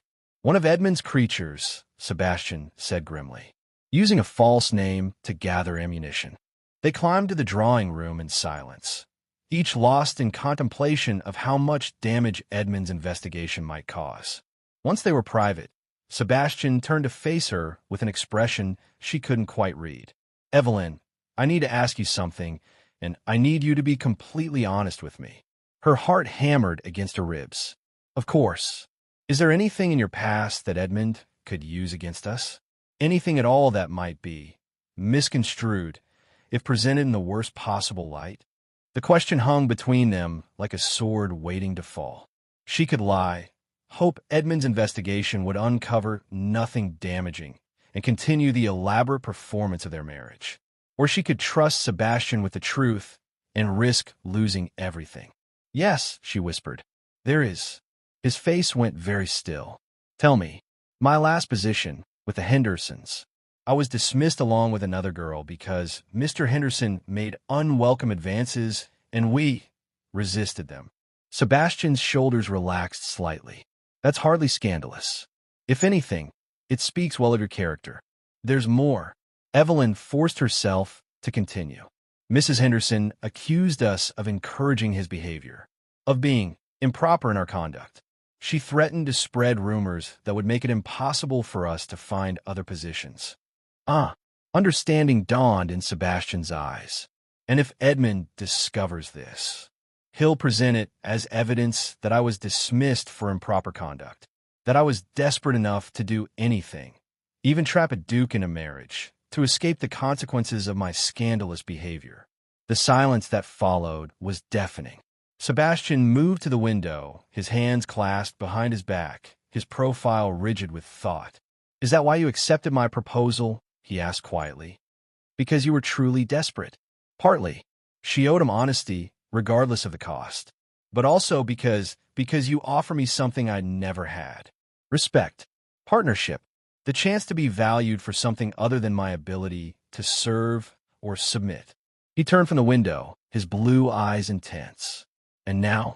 What do you want now?" The question was loaded with implications she wasn't sure she was ready to explore. Their marriage had begun as a business arrangement, But somewhere in the careful performances and shared confidences, it had begun to shift into something more complex and potentially more dangerous. "I want," she said carefully, "to be worthy of the trust you've placed in me, to fulfill my part of our agreement, to help you protect what you've built. That's not what I meant, and you know it." Heat rose in her cheeks. "Sebastian, do you want our marriage to remain a convenient arrangement, or do you want something more?" The directness of the question stole her breath. They were venturing into territory they had carefully avoided, acknowledging feelings that could complicate everything. "What I want," she said finally, "and what's wise are different things." "Are they?" He moved closer, close enough that she could see the flecks of silver in his blue eyes. "Because I find myself wanting things that weren't part of our original bargain." Her pulse quickened. "Such as a real marriage, a true partnership, the right to care about you as more than a convenient solution to political problems." The admission hung between them, honest and vulnerable and utterly transformative.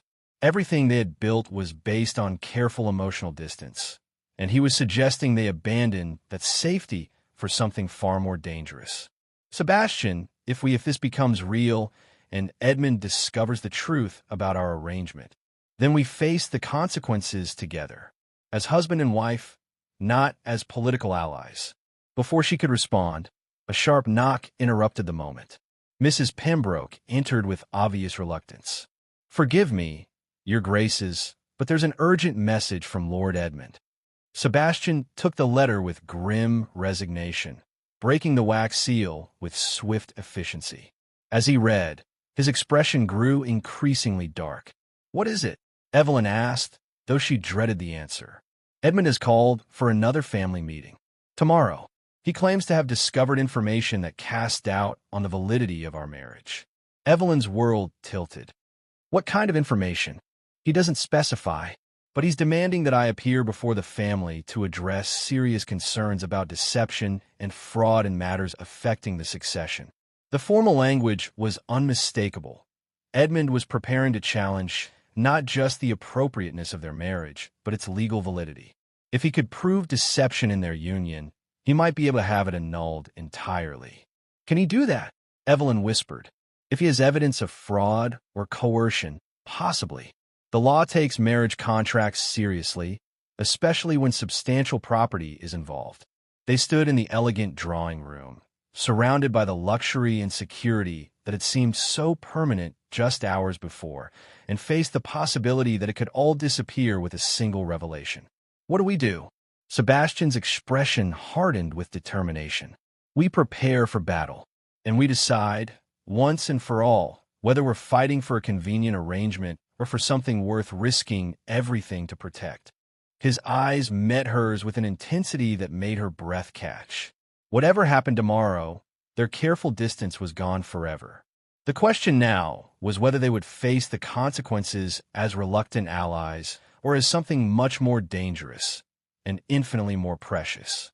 Evelyn stood before the assembled crowd, her heart hammering against her ribs as every face in the room fixed on her with predatory anticipation.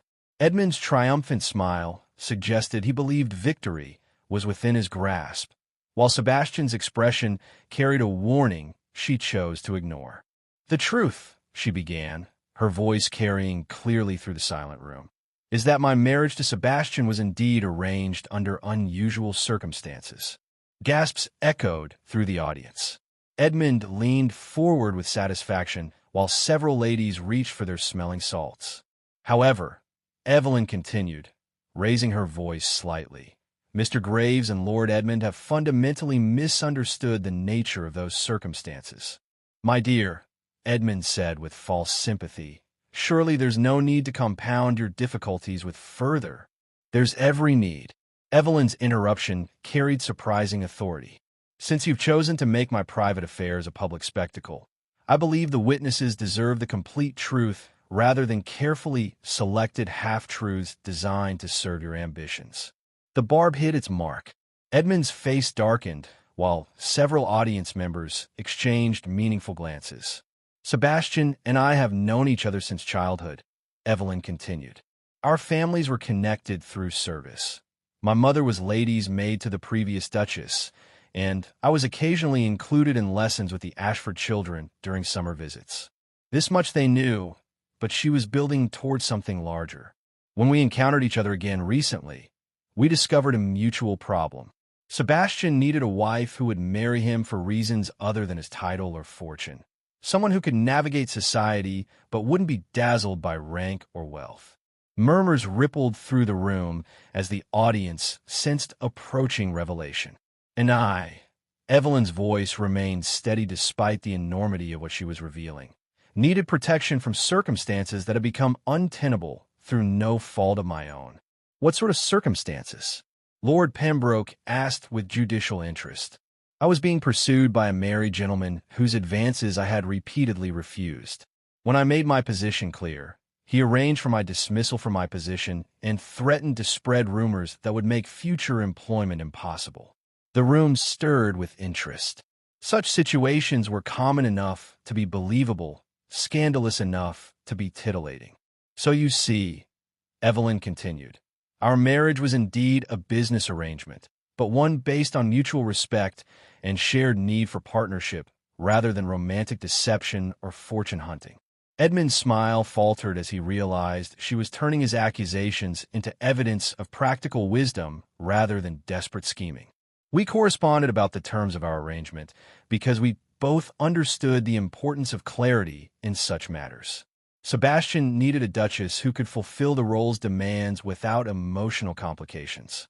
I needed the protection and security that marriage could provide. And now, the dowager asked with sharp interest, what has this practical arrangement become? Evelyn's eyes found Sebastian's across the room. His expression was unreadable, but she caught something in his gaze that gave her courage for what she needed to say next. Now, she said quietly, it has become something we never expected or planned for. It has become real. The simple admission hung in the air like a bell tolling. Sebastian rose slowly, his movement drawing every eye. My wife speaks truly, he said, his voice carrying absolute conviction. We married for practical reasons, but we have learned to care for each other as husband and wife should. Ow! Romantic, Edmund said with obvious disdain. A business arrangement that discovered affection. How convenient for both parties. More convenient than ambitious relatives manufacturing scandals to serve their own interests, Sebastian replied coolly. The dowager's laugh was sharp with approval. By God, I like this approach better than your original story. At least it has the virtue of honesty. Honesty, Edmund sputtered. They admit to a fraudulent marriage. They admit to a practical marriage that served both parties' legitimate needs, Lord Pembroke corrected. Such arrangements are neither uncommon nor improper, provided both parties entered freely. But the deception, what deception? Lady Jersey spoke for the first time, her voice cutting through Edmund's protests. They married legally, have conducted themselves properly since, and now admit their marriage began practically but has developed genuine affection. Where precisely is the scandal? Evelyn felt the room's mood shifting. By admitting to a business arrangement that had evolved into genuine partnership, she had stolen Edmund's ammunition while presenting herself as honest rather than scheming. Furthermore, the Duke of Marlborough added thoughtfully, the Duchess's handling of this situation demonstrates exactly the sort of intelligence and courage one would want in such a position. She could have maintained a romantic fiction, but chose honesty despite the risks. Edmund's face was purpling with frustrated rage. You cannot seriously approve of such calculated deception of social expectations. I seriously question, the dowager said with icy authority, why you consider my grandson's marriage any of your concern. The succession is secure. The Duchess conducts herself admirably, and their personal arrangements are their own affair.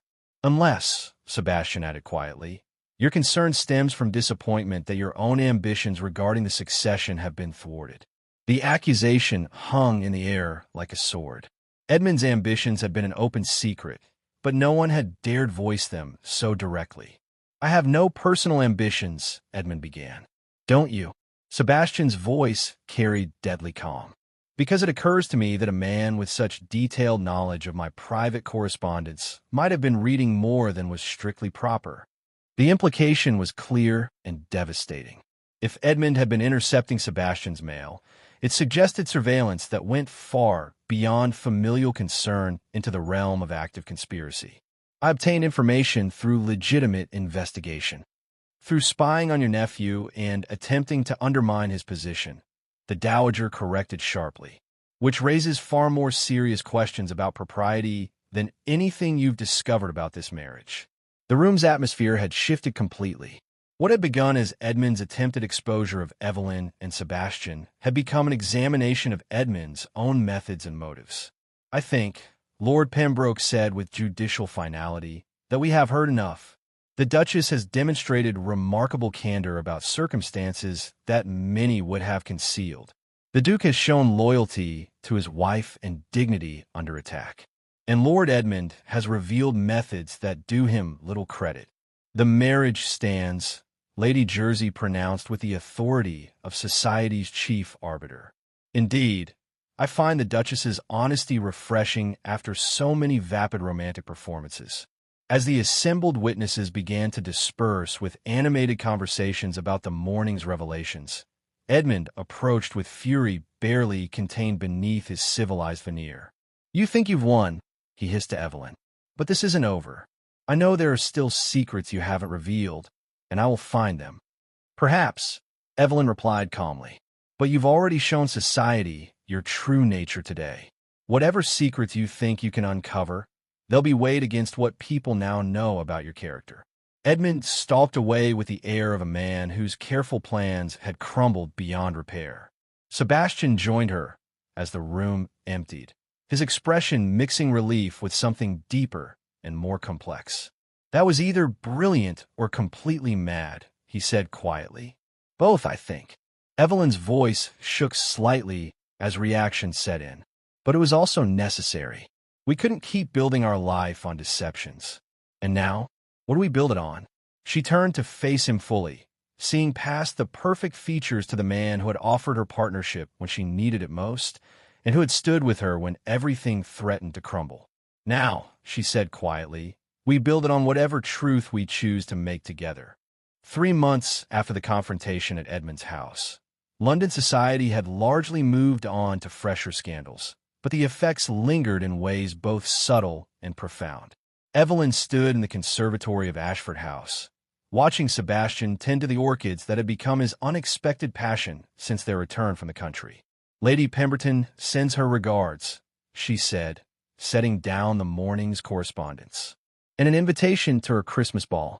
Apparently, our refreshing honesty has made us quite fashionable." Sebastian looked up from a particularly delicate bloom, his hair falling across his forehead in a way that still made her pulse quicken. "Are we accepting fashionable invitations now? I thought we might. We've hidden away long enough." Their self-imposed retreat from society following Edmund's failed coup had been partly strategic, allowing gossip to settle, but partly necessary. The emotional upheaval of revealing their arrangement's true nature had required time to process privately. Besides, Evelyn added with a smile, "the Dowager specifically requested our attendance. Something about showing Edmund that his machinations have only strengthened family unity. Grandmother does enjoy her victories." Sebastian set down his pruning shears and moved closer. "And what do you enjoy, Evelyn? Now that you're secure in your position, what do you want from our life together?" It was a question he'd been asking in various forms over the past months, as if testing the strength of foundations they were still building. "I want," she said carefully, "to be worthy of the trust you placed in me, to help you manage your responsibilities, to find ways to use this position for something meaningful. And personally, what do you want personally?" Heat rose in her cheeks. They had been dancing around the deeper implications of their evolved relationship for months, sharing increasingly intimate conversations while maintaining separate bedrooms and careful physical boundaries. "I want," she began, then stopped, searching for courage. "I want this to be real, Sebastian. Not just practically convenient or socially acceptable, but genuinely real."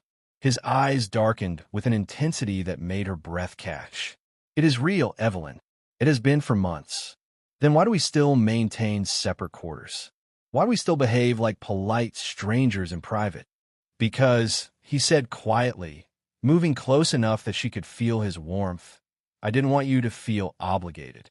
Our arrangement gave you security, but it also trapped you in a position where refusing my advances might seem impossible. The consideration behind his restraint moved her deeply. And now I'm asking what you truly want, without obligation or expectation. What would make you happy, Evelyn? She looked up into his face, the strong jaw, the intelligent eyes, the mouth that had spoken vows of partnership and protection when she needed them most, and knew her answer with absolute certainty. You, she whispered. I want you. As husband, partner, lover. I want our marriage to be everything it pretended to be. His kiss was gentle at first, tentative, as if he still feared she might be acting from duty rather than desire. But when she melted against him, her arms winding around his neck, his restraint dissolved entirely. Evelyn, he breathed against her lips. Are you certain? Completely. She smiled up at him with newfound confidence. Though I should warn you, I intend to be a very demanding duchess. His laugh was rich with joy and promise. I wouldn't have you any other way. A discreet cough from the doorway interrupted them. Mrs. Pembroke stood with her usual unflappable composure, though her eyes twinkled with approval. Forgive the interruption, your graces, but you have a visitor. Miss Sarah Coleman has returned from Yorkshire and requests an audience. Evelyn's heart jumped. Sarah's position with Sebastian's cousin had been intended as a permanent solution, and her return suggested either problems or news. They found Sarah in the blue drawing room, looking healthier and more confident than Evelyn had seen her in years.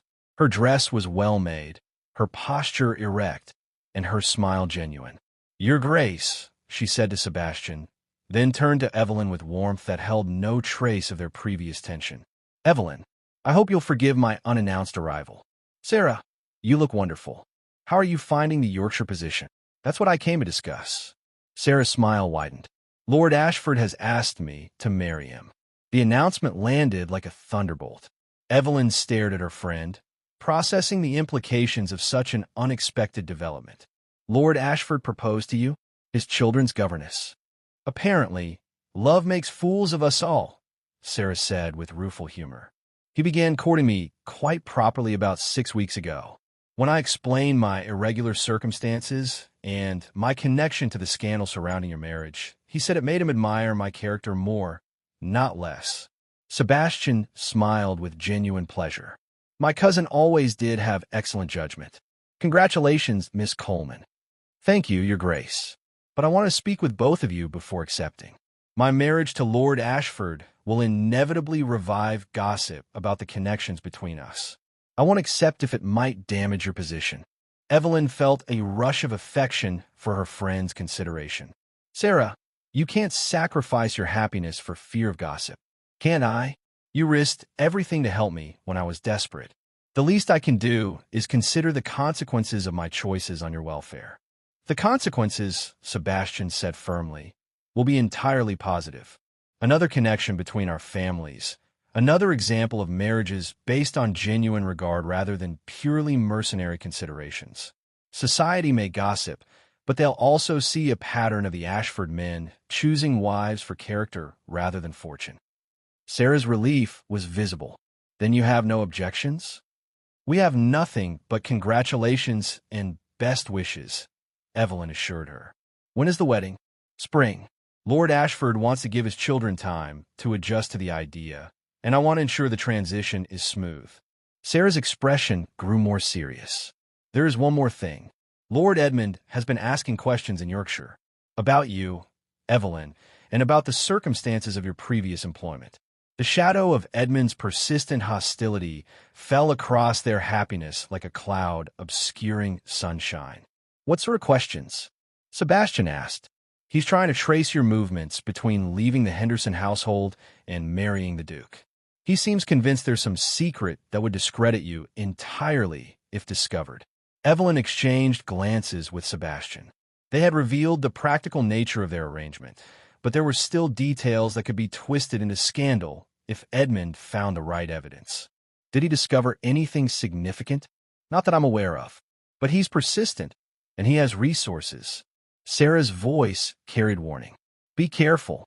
I don't think he's finished trying to destroy what you've built. After Sarah left, promising to visit again before returning to Yorkshire, Evelyn and Sebastian stood together in the drawing room, processing the implications of Edmund's continued investigation. He won't give up, Evelyn said quietly. Not until he finds something he can use to destroy us or exhausts every possibility. Then we'll have to be stronger than whatever he discovers. Sebastian's arm tightened around her waist. We've survived his worst attack already.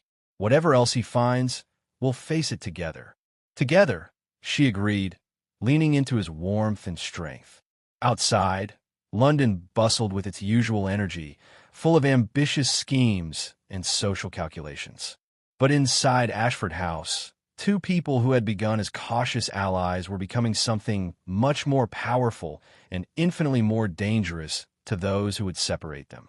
Whatever Edmund planned, whatever society demanded, whatever challenges lay ahead, they would meet them not as convenient partners, but as husband and wife in every sense that mattered. The game was far from over, but the rules had fundamentally changed. 1 year later, the gardens of Ashford House bloomed with spring magnificence, their carefully tended beds a testament to the care and attention that had transformed more than just the landscape over the past year. Evelyn stood at the morning room window, watching Sebastian work among the roses with an absorption that still made her smile. Who would have thought a duke would find such pleasure in dirt under his fingernails? The Countess of Jersey to see you, Your Grace, Mrs. Pembroke announced, her tone carrying the satisfaction of someone whose household ran with perfect precision. Lady Jersey swept in with her characteristic energy, her sharp eyes immediately taking in the transformed atmosphere of the house. Where once there had been careful formality, now there was warmth, fresh flowers, comfortable arrangements of furniture, the subtle signs of a home rather than merely a residence. My dear Duchess, Lady Jersey said, accepting the offered chair with gracious authority. You look positively radiant. Marriage clearly agrees with you. It does indeed, Evelyn replied, pouring tea with the easy grace that had become second nature. And how may I assist you today? I come bearing news and a proposal. First, the news. Edmund Ashford has departed for the continent. Permanently, one hopes. Evelyn's cup rattled slightly against its saucer. Permanently, it seems his investigations into your background led him to examine certain financial records that revealed irregularities in his own affairs. The family has quietly suggested he might find a climate abroad more conducive to his health. The relief was overwhelming. For months, they had lived with the constant threat of Edmund's hostility, never knowing when or how he might strike next. His exile felt like the lifting of a curse. And the proposal? Evelyn asked, though she suspected she knew what was coming. The Ladies' Education Society needs a new patron. Someone with influence, intelligence, and genuine commitment to improving opportunities for young women. Lady Jersey's smile was knowing. Someone who understands what it means to depend on one's own resources. It was exactly the sort of meaningful work Evelyn had hoped to find, a way to use her position to help others facing the challenges she had once navigated. I would be honored to serve, she said without hesitation. Excellent.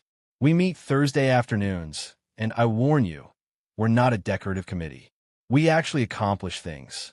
After Lady Jersey departed with plans for Evelyn's introduction to the society, Sebastian appeared in the doorway, his sleeves rolled up and soil still clinging to his hands.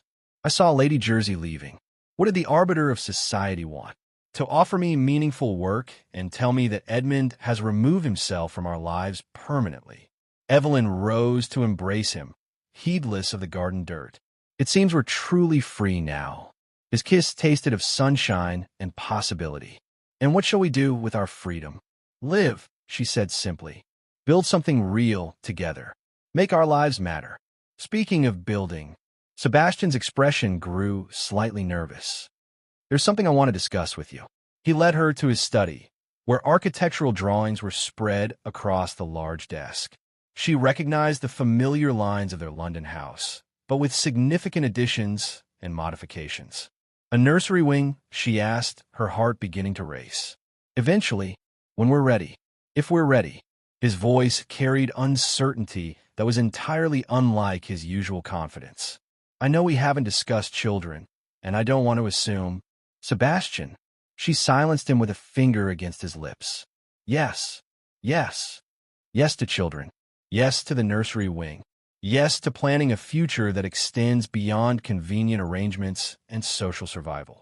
His smile was brilliant with joy and relief. Are you certain? It would change everything. Everything has already changed. She moved into his arms with the easy intimacy that had developed over months of shared confidences and growing trust. We began as strangers making a bargain. We became partners facing challenges together. Now we're simply two people who love each other and want to build a life worthy of that love. The admission of love, the first time either had spoken the word directly, hung between them like a bridge finally completed after long construction. I love you too, he said quietly. More than I thought possible when we began this charade. It was never really a charade, Evelyn realized with sudden clarity. Even when we thought it was practical and temporary, there was something real underneath, something that just needed time to grow. And now we tend it like Sebastian tends his gardens, with patience, attention, and faith in what it can become. That evening, they attended Sarah's wedding to Lord Ashford in a ceremony that managed to be both elegant and warmly personal. Watching her friend take vows based on genuine affection and mutual respect, Evelyn reflected on the strange paths that had led them all to happiness. No regrets, Sebastian murmured as they watched the couple's first dance. About what? Any of it. The desperate circumstances that brought us together. The deceptions we maintained. The risks we took. Evelyn considered the question seriously. A year ago, she had been a dismissed governess facing destitution and scandal, while Sebastian had been a duke under pressure to marry for political expediency. Their union had been born of mutual need rather than romantic inclination. But that practical beginning had allowed them to know each other as people rather than romantic ideals. They had learned to work together, to trust each other, to depend on each other in ways that purely romantic attachments often lacked. No regrets, she said firmly. We found our way to love through partnership. That's rarer and more precious than falling in love at first sight. Even though it wasn't the fairy tale young women usually dream of, especially because it wasn't a fairy tale. Evelyn smiled up at him with the confidence of a woman who had learned her own worth through trial and triumph. Fairy tales end with marriage and assume happiness follows naturally. We began with marriage and built happiness through choice and effort, and we'll continue building it. Every day, she accepted his hand as he led her onto the dance floor. For the rest of our lives, as they moved together in perfect harmony, surrounded by friends and family who had learned to value substance over surface appearances, Evelyn felt the deep satisfaction of a woman who had found not just security, but genuine happiness. Their marriage had begun as a practical arrangement between two people with limited options.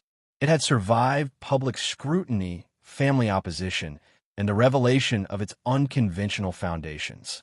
Now it stood on the strongest possible foundation, love earned through shared challenges, respect built through honest partnership, and commitment freely chosen every single day. The Duke and Duchess of Wycliffe had begun their story as convenient strangers. They would write its continuation as devoted partners in every adventure yet to come. The end. Thank you for following Sebastian and Evelyn's journey from convenient arrangement to true love. Their story proves that the strongest foundations are built not on romantic fantasy, but on mutual respect, honest communication, and the daily choice to build something beautiful together.